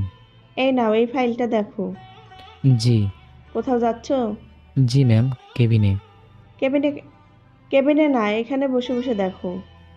এখানে? এখানে। কেন, এখানে দেখলে কি সমস্যা? সমস্যা নেই। তাহলে দেখো। জি। ফাইলটা দেখতে লাগলাম। কিছুক্ষণ পর লক্ষ্য করলাম ম্যাম আমার দিকে এক দৃষ্টিতে তাকিয়ে আছে। ম্যাম কি? কি? ম্যাম কোথায় হারিয়ে গেলেন? কোথাও না। ফাইল দেখা কি শেষ? না। তাহলে? কিছু না, আবারও ফাইল দেখলাম। ফাইল দেখা শেষ, ম্যামের দিকে তাকিয়ে দেখি ম্যাম এক দৃষ্টিতে তাকিয়ে আছে। ম্যাম, ও ম্যাম। কোনো রেসপন্স নেই, তাই আবারও জোরে বললাম, ম্যাম। কে কে? আপনার আবার কি হলো? কিছু না। ফাইল দেখা কি শেষ? জি। ও, তুমি কি ফ্রি আছো? কেন? এমনি বলো। জি, ফ্রি আছি। ওকে, তোমাকে শপিং করতে নিয়ে যাব। আমি কেন? এত কথা বলো কেন? আমার সাথে যাবে মানে যাবে। ম্যাম এভাবে ধমক দেন কেন? কি ম্যাম বলছো? তো কি বলবো? নাম ধরে ডাকবে। পারবো না। কেন, সমস্যা কোথায়? জানি না, তবে বলতে পারবো না। আর কোনো কাজ থাকলে বলেন, না হলে গেলাম। রাগ করো না। কোথায় রাগ করলাম? আমি যাই, আমার কাজ আছে। ওকে, আর বিকেলে রেডি হয়ে থাকবে। কিছু বললাম না। কেবিন থেকে বের হয়ে বাইরের দিকে এসে লক্ষ্য করলাম সবাই আমার দিকে কেমন দৃষ্টিতে তাকিয়ে আছে। সেদিকে খেয়াল না করে আমি আমার ডেস্কে চলে গেলাম। কি ভাই, ম্যাডামের কেবিনে এতক্ষণ কি? কিছু না। তো এতক্ষণ কি করছিলেন? আর বলেন না, ম্যাম আমাকে ওখানে একটা ফাইল দেখতে দিয়ে বসিয়ে রাখছিল, তাই আর কি দেরি। ও, আমি তো ভাবলাম আপনি এবার ম্যামের প্রেমে। কি যে বলেন, ম্যাম কোথায় আর আমি কোথায়? ম্যামের সাথে আমরা কখনো যাই না, তাই যে যাই হয়ে যাক, এখন কাজে মন দিন। হুম। কাজ করতে লাগলাম। লাঞ্চের সময় ম্যামের ডাক পড়লো, মনে মনে বললাম এখন আবার কি জন্য ডাকলো কে জানে। ম্যাম আসতে পারি? জি বলেন, কি জন্য ডাকলেন? লাঞ্চ করছো? না, করব। তো ভালো, চলো দুজনে একসাথে লাঞ্চ করি। না ম্যাম, আপনি লাঞ্চ করেন, আমি ক্যান্টিনে গিয়ে করে নেব। আরে আসো তো। না ম্যাম, সবাই অন্য কিছু ভাববে। কেন, কিছু ভাববে না? না ম্যাম, থাক। আমি তখন আপনার কেবিন থেকে বেরিয়েছিলাম, তখন সবাই কেমন করে যেন তাকিয়েছিল, নিজের মধ্যে কেমন জানি বলি ফিল হচ্ছিল। কেন, কাজের জন্য বলেন, না হলে গেলাম। না। ওকে, গেলাম। ওকে। ম্যামের কেবিন থেকে বেরিয়ে আসলাম। রাশেদ আমার কাছে এসে বলল, চল ক্যান্টিনে। কিন্তু ম্যাম তোকে কেন ডাকলো? জানি না, কিন্তু ম্যামের এমন ব্যবহার থেকে কেমন জানি লাগছে। কেমন? এইসব বাদ দে, চল, অনেক খিদা পেয়েছে। চল। ক্যান্টিনে চলে এলাম। খাওয়া দাওয়া শেষ করে নিজের ডেস্কে গেলাম। অন্যদিকে ফারিয়া শুয়ে শুয়ে চোখের পানি ঝরাচ্ছে। কিরে, কাঁদছিস কেন? আব্বু, রাকিব আমাকে ক্ষমা করবে তো? ওকে কোথায় পাবো? জানি না রে মা, তবে চারদিকে লোক লাগিয়েছি, খুঁজবো। হুম। আঙ্কেল ফারিয়ার সামনে খাবার আনতে খাবার নিয়ে বলল, নে এখন খেয়ে নে। খেতে ইচ্ছে করছে না। না খেলে সুস্থ হবি কেমন করে, আর রাকিবকে কেমন করে খুঁজবি? ফারিয়া আর কিছু না বলে চুপচাপ খেয়ে নিল। চলো যাওয়া যাক। জি, কোথায়? ম্যামকে দেখলাম অবাক হয়ে আমার দিকে তাকিয়ে থাকলো। এমনভাবে তাকালো কেন? তুমি তো আজব মানুষ, সকালে বলতে বলতে এখন ভুলে গেলে। ও, কি রে, চল যাওয়া যাক। আর ম্যাম, আপনি এখানে? কেন আসতে পারি না? পারেন, আপনার অফিস, আপনারা যেখানে খুশি সেখানে আসতে পারেন। হুম। রাশেদ সাহেব, আপনি চলে যান, রাকিব পরে যাবে। কেন, কোথায় যাবে? তোমার এত জানা লাগবে না, তুমি যাও। ওকে, থাক তাহলে, আমি গেলাম। চলো যাওয়া যাক। রাশেদ চলে গেল। জি, ম্যামের সাথে নিচে এলাম। নিচে এসে ম্যামের ড্রাইভিং সিটে বসলো। দাঁড়িয়ে কেন, ভিতরে এসে এখানে বসো। জি, সামনে এসে বসলাম। ম্যাম গাড়ি চালাতে লাগলো। আমি চুপচাপ করে বসে আছি। আমাকে চুপ থাকে দেখে ম্যাম বলল, চুপ কেন? তো কথা বলো। কি বলবো বুঝতে পারছি না। ও, তুমি এমন ভাবে চুপচাপ থাকো? এমনি ভালো লাগছে না। এইভাবে টুকটাক কথা বলতে বলতে শপিং মলের সামনে চলে এলাম। গাড়ি থেকে নেমে ভিতরে যাব, তখনই একটা মেয়ে বলে উঠলো, কি রে মাইশা, এটা কি তোর বয়ফ্রেন্ড নাকি? আমি মেয়েটার দিকে তাকালাম। ও, আরে না। তো কে এটা? আমার অফিসের একজন কর্মচারী। ও, কিন্তু এরে আনার কি দরকার আছে? না তলে তলে। এই যে মিস, তেমন কিছু না। আমাকে ম্যাম নিয়ে আসার জন্য জোর করলেন, তাই আসলাম। ও, হুম, কেমন আছিস? ভালো, তুই? ভালো। কি করতে আসা হয়েছিল? শপিং। তুই কি করতে আসলি? আমিও শপিং করতে আসলাম। আচ্ছা যাই রে, পরে কথা হবে। হুম। মেয়েটা চলে গেল। ম্যাম আর আমি শপিং করতে লাগলাম। শপিং করতে করতে রাত। চলো ডিনার শেষ করে নি। চলেন, একটা রেস্টুরেন্টে এলাম। কি খাবে? আপনার যা ইচ্ছা তাই অর্ডার দেন। ওকে। আমি চিকেন বিরিয়ানি অর্ডার দিলাম। তোমার গার্লফ্রেন্ড আছে? কি হলো, চুপকে যে? স্যুপ? না, বুঝলাম না। তাও ভালো, রাস্তা ক্লিয়ার। বোঝা লাগবে না, খাওয়া শুরু করো। খাবার চলে এলো। জি, খেতে লাগলাম। মাথা উপরে তুলে দেখলাম ম্যাম আমার দিকে অবাক দৃষ্টিতে তাকিয়ে আছে। চোখে চোখে চোখ পড়তে মাথাটা নিচু করে নিলাম। কিছু বললাম না, খাবার খেতে শুরু করলাম। খাওয়া দাওয়া শেষ করে ম্যামকে বললাম, ম্যাম একটা কথা বলার ছিল। কি? যদি আমাকে নিয়ে কিছু ভাবেন তাহলে এসব বাদ দেন। কেন? পরে বলবো, তবে এতটুকু জেনে রাখেন, আমাকে নিয়ে কিছু ভাবলে সেটা আপনি ভুলে যান। ম্যাম আমার দিকে তাকাতে দেখে চোখের কোণে পানি। হয়তো এমনভাবে বলতে কষ্ট পেয়েছে, কিন্তু আমি কি করব? আমি তো বিবাহিত। কিন্তু কেন? আমি তো বিবাহিত। কি? অনেকে আমাদের দিকে তাকালো। ম্যাম আসতে, কি করছেন? ম্যাম কেঁদে দিয়েছে। ম্যাম প্লিজ কাঁদবেন না, সবাই কেমন করে দেখছে। তুমি তো সেদিন বললেও পারতে। তুমি সেই দিন বললে না কেন? তোমাকে প্রথম দেখাতে ভালোবেসে ফেলেছি, আর এখন অনেক ভালোবাসি। আমি তো কিছু বুঝি না। আমি তোমাকে চাই। আমি এত কিছু জানি না। শান্ত হন, এবার বাসায় চলে যান। এই বিষয়ে পরে কথা বলবো, মানে আগামীকাল বলবো। বিল দিয়ে রেস্টুরেন্ট থেকে বের হয়ে এলাম। ম্যাম আপনি যান, আমি রিস্কায় করে চলে যাব। আমি তোমাকে রেখে আসছি, যাও। ম্যাম আপনি পাগলামি করেন। ম্যাম আপনি পাগলামি করেন না। না ম্যাম থাক, আমি যেতে পারবো। ম্যাম চলে গেল। তখনই ফোনটা বেজে উঠলো। ফোনটার দিকে তাকিয়ে দেখে রাশেদ। ফোনটা রিসিভ করলাম। বল। কোথায় তুই? এই তো এখন গাড়িতে উঠবো। ওকে, তাড়াতাড়ি আয়। আসছি। কিছুদিন পর নিজেকে হাসপাতালে আবিষ্কার করলাম। চারদিকে তাকিয়ে দেখি ডাক্তার আর পাশে একজন ভদ্রমহিলা বসে আছে এবং একটা লোকও বসে আছে। মাথায় প্রচণ্ড ব্যথা করতেছে। আমি এখানে কেন, আর আমি বা কে? ডাক্তার লোকটার কাছে কানে গিয়ে বলল, এর স্মৃতিশক্তি হারিয়ে ফেলেছে, এখন আগের কোনো কিছু মনে নেই। আপনারা একে কি পরিচয় দেবেন আপনারা জানেন। ডাক্তার লোকটার কানের কাছে গিয়ে বলল। লোকটা তখন মহিলাটার কানের কাছে গিয়ে কি যে বলল, তারপর বলল, তুমি আমাদের সন্তান। ও, আমার নাম কি আর আমার কি হয়েছে? অ্যাক্সিডেন্ট হয়েছিল আর তোমার নাম রাজ। তাহলে তুমি আমার আম্মু? বাবা, এটা তোমার আম্মু আর এটা তোমার ছোট বোন সিমি। ও ডাক্তার, আমার ছেলেকে কখনো নিয়ে যেতে পারবো? বিকালে রিলিজ দিয়ে দেবো। ডাক্তার চলে গেল। আমি সবার সাথে টুকটাক কথা বলে বিকেলের দিকে চলে আসলাম। 2 দিন পর। গুড মর্নিং ভাইয়া। গুড মর্নিং পিচ্ছি। আমি কিন্তু পিচ্ছি না, তোমাকে বলি নাই পিচ্ছি বলবে না। যাও, তোমার সাথে কথা নাই। ও মা, এই পিচ্ছি তো দেখে অনেক রাগ করে। হুম। বল কি জন্য এসেছিস? চুপ। আচ্ছা বাবা, সরি, আর পিচ্ছি বলবো না। এদিকে তাকা। সত্যি তো? এই তো কান ধরলাম। তুমি আমার কান ধরছো কেন? সরি, আমি ভাবলাম এটা আমার কান। আম্মু খেতে ডাকলো। ও তাড়াতাড়ি এসো। যা, আমি আসছি। সিমি আমার রুম থেকে চলে গেল, আমি নিচে এলাম। আম্মু খেতে দাও। বস, আব্বু। অফিসে কি কাজ আছে তাই বলে গেছে। আব্বু কোথায়? ও, খাওয়া দাওয়া শেষ করলাম। খাওয়া দাওয়া শেষ করে রুমে এসে বসলাম। বসে আছি, সিমি আসলো। ভাইয়া, তুমি তো অনেকদিন বাসা থেকে বের হওনি, তাই চলো বাড়ি থেকে ঘুরে আসি। চল। আমিও রাজি হয়ে গেলাম। বাসা থাকতে থাকতে বোরিং হয়ে গেছে তাই। তুমি রেডি হয়ে নিচে এসো, আমিও গিয়ে রেডি হই। সিমি নিচে গেল, আমি রেডি হয়ে নিচে আসলাম। কোথায় যাবি? আমি রেডি হয়ে নিচে আসলাম একটু পর বাইরে ঘুরতে। ও দাঁড়া, আমি আসছি।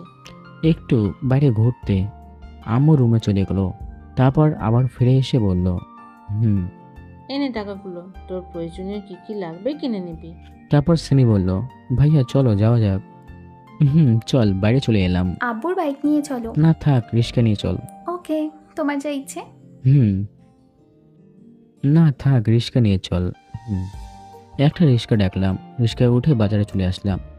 দোকানটার ব্যানারগুলোর দিকে তাকালাম, দেখি এটা রাজশাহী ঢাকা লেখা আছে। তাই আমি রাজশাহীতে আছি। মাথাটা ব্যথা করতে লাগলো, তাই হঠাৎ করে মাথাটা ভরে বসলাম। কি হলো ভাইয়া? মাথা ব্যথা করছে।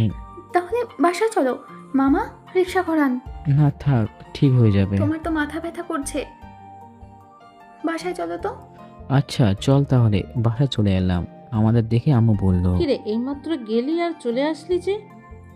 ভাইয়ার মাথা ব্যথা করছে তাই চলে আসলাম। তাড়াতাড়ি রুমে নিয়ে যা। যা। রুমে চলে এলাম এবং শুয়ে পড়লাম। এভাবে 8-10 দিন কেটে গেল। মাঝে মাঝে মাথাটা ব্যথা করে, কিছু একটা মনে আসছে কিন্তু বুঝতে পারছি না সেটা কি। তখনই বেশি মাথা ব্যথা শুরু হয়। একদিন রাতে ডিনারের সময়। ওকে ডাক্তার। রাজ। আব্বু বলো। আমাকে একটু দেশের বাইরে যেতে হবে, তাই বলছিলাম যদি কয়েকটা দিন অফিসে যাও। এইভাবে বলো কেন? আমি যাব, কিন্তু আমি তো ওগুলো কিছু বুঝি না। তোমাকে সেটা নিয়ে ভাবতে হবে না। মেসেজকে বলে দিব, ম্যানেজার সব বলে দিবে। আর তোমার তেমন কোনো কাজ নেই, শুধু দেখাবা কে কাজ করছে আর কে করে না সেটা। আর কোনো সাইন লাগলে দেখে শুনে সাইন দিবা। তাহলে সমস্যা নেই, কিন্তু কখন যাব? আগামীকাল বিকেলে। ও, তাহলে খাওয়া দাওয়া শেষ করে রুমে এসে শুয়ে পড়লাম। একটু পরে ঘুমিয়ে পড়লাম। 2 দিন পর, আজ আমার অফিসের প্রথম দিন। আব্বু গতকাল অফিসের কাছে বাইরে গেছে। আমি রেডি হয়ে নিচে আসলাম, আম্মুর কাছে গেলাম। আম্মুর কাছ থেকে বিদায় নিয়ে গাড়ির কাছে চলে আসলাম। গাড়ির ড্রাইভার গাড়ি চালাতে লাগলো। কিছুক্ষণ পর একটা 3তলা বিল্ডিংয়ের সামনে এসে গাড়ি থামলো। বুঝলাম এটাই আমাদের অফিস। আর স্যার বলার দরকার নেই, যেহেতু আমি আপনার ছোট, মনে করবেন আপনার সমবয়সী, তাই নাম ধরে রাখবেন। আমার কথা শুনে ড্রাইভার ভুরু কুঁচকে তাকালো। এভাবে কি দেখেন? আবার আপনি? বললাম তো আমি আপনার ছেলের বয়সী, যা ইচ্ছা বলবেন, কিন্তু স্যার বলে ডাকবেন না। এটা ঠিক আছে, কিন্তু আপনার চোখে পানি কেন? আঙ্কেল কাঁদবেন না, কারো চোখের পানি আমি সহ্য করতে পারি না। আঙ্কেল চোখের পানি মুছে নিলেন। আমি গাড়ি থেকে নামলাম, দেখে একজন বয়স্ক লোক দাঁড়িয়ে আছে। লোকটির কাছে এসে বললাম, আসসালামু আলাইকুম স্যার, আমি আপনাদের অফিসের ম্যানেজার। ও ওকে, চলেন যাওয়া যাক। আঙ্কেল আপনি কি করেন? আশেপাশে থাকবেন না, অফিসের ভিতরে যান। ও ম্যানেজার সাহেব, চলেন যাওয়া যাক। অফিসে চলে এলাম। অফিস শেষে বিকেলে বাসায় আসলাম। বাসার ভিতরে আসতে আম্মু বলল, প্রথম দিন কেমন কাটলো? অনেক ভালো। সিমি কিন্তু তোর উপর রাগ করেছে, গিয়ে রাগ ভাঙা। আম্মু অনেক ভালো। আম্মু কেন, ওর আবার কি হয়েছে? ওরে না বলে চলে গেছিস তাই? ও তাই, ঠিক আছে, আমি গিয়ে আমার পিচ্চি বোনের রাগ ভাঙাচ্ছি। তুই ভালো জিনিস। ওখান থেকে রুমে এসে পোশাক চেঞ্জ করে সিমি রুমে এলাম। আমার বোনটা কি আমার উপর রাগ করেছে? আর না বলে যাব না কোথাও, প্রমিস। আমি কারো বোন না, আর আমি কারোর উপর রাগ করিনি। সত্যি? হুম। চকলেটগুলো নিয়ে আসলাম আমার বোনকে দেওয়ার জন্য, কিন্তু আর তো দেওয়া হলো না, কারণ আমার বোন তো নেই, বরং আমিই খাই। কে বলেছে নেই? কোথায়? দাও দাও। তোকে কেন দেব? তুই আমার কে? আমি তোমার বোন। তুই তো বললি তুই আমার কেউ না। যাও, দেয়া লাগবে না। ওকে ওকে দিচ্ছি, আমার বোনকে দেবো না তো কাকে দেবো? হ্যাঁ, এই নে। আমার সোনা ভাইয়া। ভাইয়া, একটা কথা বলি। বলার জন্য কি এত পারমিশন নেওয়া লাগবে নাকি? বলে ফেল। না আসলে বলে ফেল। আগামীকাল আমাদের স্কুলে একটা অনুষ্ঠান আছে, যদি যেতা। অফিস আছে আর আব্বু তো নেই জানিস, তাই যেতে পারবো না। আচ্ছা। মন খারাপ করিস না, অফিস না থাকলে নিয়ে যেতাম। হুম। এইভাবে আরও 5 দিন কেটে গেল। অফিসের কাজ এখন অনেকটাই শিখে গেছি। আব্বু এখন বিদেশে থেকে আসে নাই, তবে 2 দিন পর আসবে বলেছে। আমি আমার কেবিনে বসে আছি, ম্যানেজার এসে বলল, ইয়েস কামিং। আসতে পারি স্যার? স্যার, আগামীকাল একটা মিটিং আছে। বড় স্যার বলেছেন এই মিটিংটা আপনাকে করতে হবে।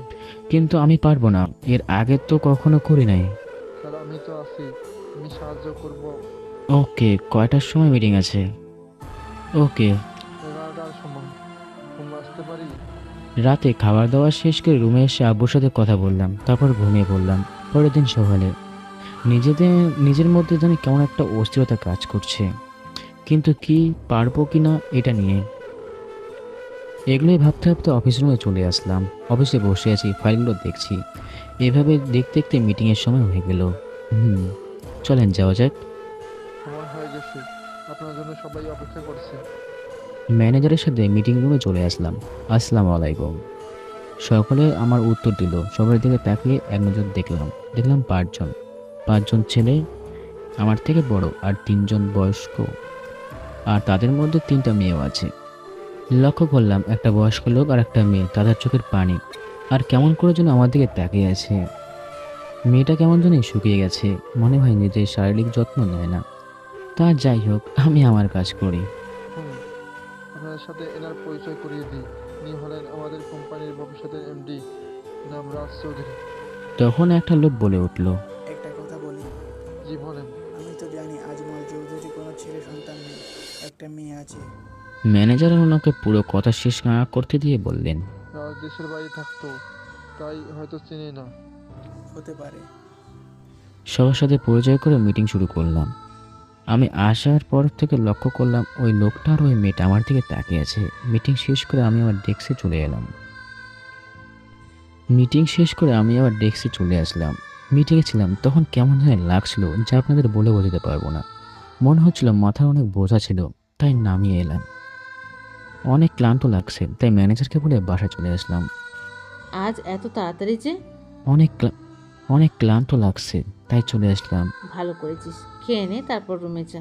খাওয়া দাওয়া শেষ করে রুমে এসে ঘুম দিলাম। বিকেলে ঘুম থেকে উঠবো, তখন আর উঠতে পারলাম না। মনে হচ্ছে কেউ আমাকে শক্ত করে জড়িয়ে ধরে আছে। ভয় তো আত্মা আমার যায় অবস্থা। আল্লাহকে মনে মনে ভূতের প্রাণ বলে ডাকতে লাগলাম, আল্লাহ তুমি আমাকে বাঁচাও। ভয়ে ভয়ে পিছনে ঘুরে তাকালাম, দেখে তাড়াহুড়ো করে উঠে বললাম, আরে আপনি কে আর আমার রুমে কি করছেন? আর আমার পাশের ভাই আমাকে জড়িয়ে ধরে আছেন কেন? আমি তোমার বউ ফারিয়া। আমি বিয়ে করলাম কবে? আর আমি তো আপনাকে আগে দেখেছি বলে তো মনে হয় না। রুম থেকে বের হন। ফারিয়া কেঁদে দিল। আজব তো, আপনি কান্না করেন কেন? এমন করো না প্লিজ, ক্ষমা করে দাও, আমার ভুল হয়ে গেছে। আজব তো, কি বলছেন? আর কিসের ক্ষমা চাইছেন কিছু তো বুঝতে পারছি না। প্লিজ ক্ষমা করে দাও, আমার অনেক বড় ভুল হয়ে গেছে, প্লিজ। এভাবে কান্না করছেন কেন? আমি তো আপনাকে চিনি না। ফারিয়া এবার আমার হাত ধরল। প্লিজ ক্ষমা করে দাও, আমি তোমার সাথে অনেক অন্যায় করেছি, তোমাকে অনেক কষ্ট দিয়েছি। হাত ছাড়িয়ে নিলাম। আরে এগুলো কি বলছেন? আম্মু আম্মু আম্মুকে ডাক দিয়ে আমার রুমে আসে। কি হয়েছে? আম্মু আম্মু আম্মু আমার ডাক শুনে আমার রুমে চলে এলো। এই মেয়েটা কে আর এলোই বা কিভাবে? এটা তোর বউ। আম্মু তুমিও না? আম্মু আমি বিয়ে করলাম কবে আর আমি নিজেই যাই না। সত্যি এটা তোর বউ? মজা করো না তো। আর এই যে আপনি এখন রুম থেকে বের হয়ে যান। মারে, রাকিবের স্মৃতিশক্তি হারিয়ে ফেলেছে, সে আমাদের চিনতে পারবে না। ফারিয়া আঙ্কেলকে জোরে ধরে কাঁদতে লাগলো। শান্ত হ মা, শান্ত হ, আমাদের কিছু করার নেই। সবাই বাইরে চলে গেল। আমি বিছানায় বসে ভাবছি, কে আমি, আমার পরিচয় কি। এদের দেখে কিছুটা মনে পড়ছে, কিন্তু মনে পড়ছে না, কিন্তু মনে করতেও পারছি না কেন। এগুলো ভাবতে ভাবতে মাথা ব্যথা শুরু করে দিল। বলে একটা চিৎকার দিলাম, মাথা ধরলাম। আমার চিৎকার শুনে সবাই দৌড়ে এলো। কি হয়েছে বাবা, এভাবে চিৎকার দিলি কেন? মাথা ব্যথা করছে অনেক। ডাক্তার ফোন দিয়ে ডাকি? হুম।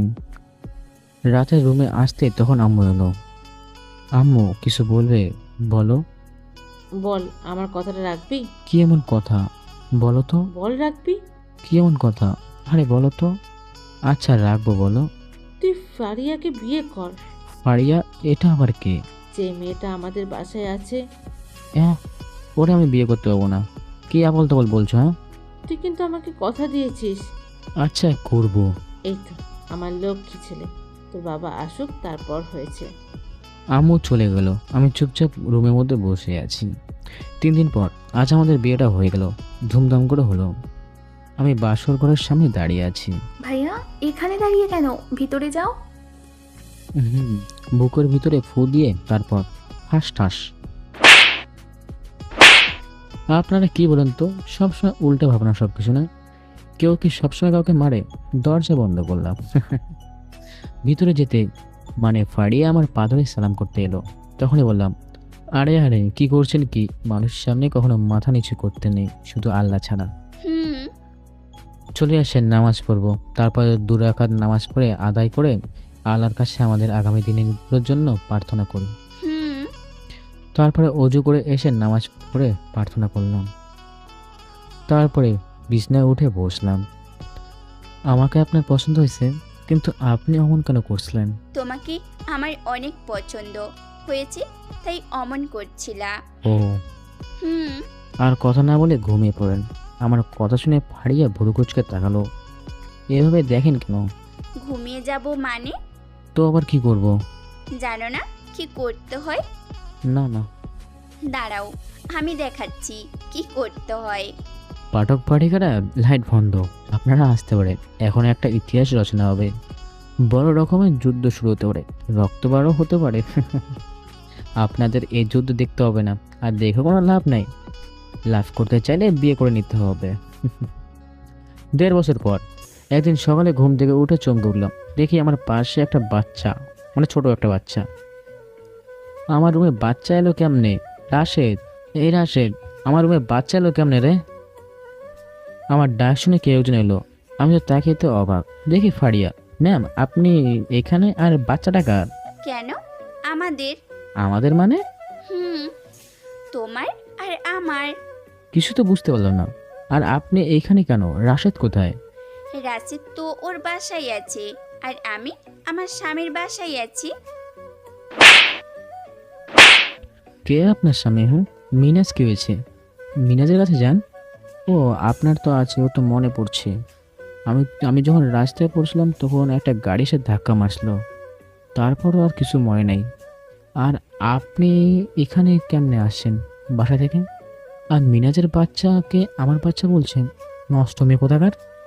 সত্যি এটা আমাদের বাচ্চা, তুমি বিশ্বাস করো প্লিজ। বিশ্বাস? তো আপনাকে, যে মেয়ে তার বয়ফ্রেন্ডের সামনে নিজের স্বামীকে থাপ্পড় মারতে পারে তাকে বিশ্বাস করব? মনে তো হচ্ছে এটা মিনাজেরই আর আপনার অপরাধের সন্তান। হয়তো মিনাজ তাড়িয়ে দিয়েছেন, তাই এখন আমার কাছে এসেছেন। ফারিয়া এবার আমার পা জড়িয়ে ধরে বলল, বিশ্বাস করো এটা আমাদের সন্তান। ইতিমের পা ধরছেন কেন? ইতিমের পা ধরছেন কেন? ইতিমের পা ধরছেন কেন? কেউ জেনে নিলে আপনার মান সম্মান যাবে। কোথায় ভাবছেন? ছাড়ুন। না, ছাড়বো না। পা ছাড়ুন বলছি। না। উঠে দিলাম ঠাস ঠাস করে দৌড়ে চর। এই শুনতে পাস না কি বলছি তোরে? যত ইচ্ছে মারো, কিন্তু আমাকে ছেড়ে যেও না প্লিজ। কেন, তোর মিনাজ কি হয়েছে? ওর কাছে যা। আর তোর তো আমি 6 মাস পরে ডিভোর্স দেওয়ার কথা। দেখি তো আজ কত তারিখ? মোবাইলটা হাতে নিয়ে মোবাইলের দিকে তাকে তো আমি অবাক। 2021 সাল। ফাড়িয়ার দিকে তাকে দেখলাম ও কাছে। 21 সাল কেমনে হলো? তাহলে এতদিন আমি কোথায় ছিলাম? আর আমারই বা কী হয়েছিল? এই মনে পড়ছে না, সাল চেঞ্জ করে দিয়েছিস না? ফোনের দিকে মেসেজগুলো দেখি তো, এটা দেখে 2021 সাল। এর কাছ থেকে জেনে নি। এই বল আমার কি হয়েছিল? ফারিয়া অশ্রু বোঝার চোখ নিয়ে আমার দিকে তাকালো। এই তোরে বলছি না। আমার এমন ধমক শুনে ফারিয়া চুপ করলো। বলছি। ফারিয়া বলতে লাগলো আর আমি শুনতে লাগলাম। বলা শেষ করে ফারিয়া কাঁদতে কাঁদতে বলল, আমাকে ডিভোর্স দিও না, অন্য যে কোনো শাস্তি দাও, আমি মাথা পেতে নিব প্লিজ। ফারিয়া বলতে লাগলো। আমি শুনে বললাম, চোখের পানি মুছে দিয়ে ফারিয়াকে জড়িয়ে দিলাম। না, ডিভোর্স দেবো না, তোকে তো আমি অনেক ভালোবাসি, কপালে একটা চুমু দিয়ে। এর মধ্যে আমাদের ছেলে উঠে কান্না করা শুরু করে দিয়েছে। ফারিয়াকে ছেড়ে দিয়ে আমার ছেলে তাসনামকে আমি কোলে তুলে চুমু দিলাম। হ্যালো ভিউয়ার্স, তো গল্পটি কেমন হচ্ছে অবশ্যই কমেন্ট করে জানাবেন। এরকম অবহেলিত বউয়ের ভালোবাসার গল্প পেতে আমাদের চ্যানেলটি এখন সাবস্ক্রাইব করে রাখুন। আর এখন থেকে প্রতিনিয়তই গল্প আসবে, পাশে থাকুন। অবশ্যই আমাদের দুষ্টু মিষ্টি ফাজিল গল্পগুলো শুনতে পারবেন।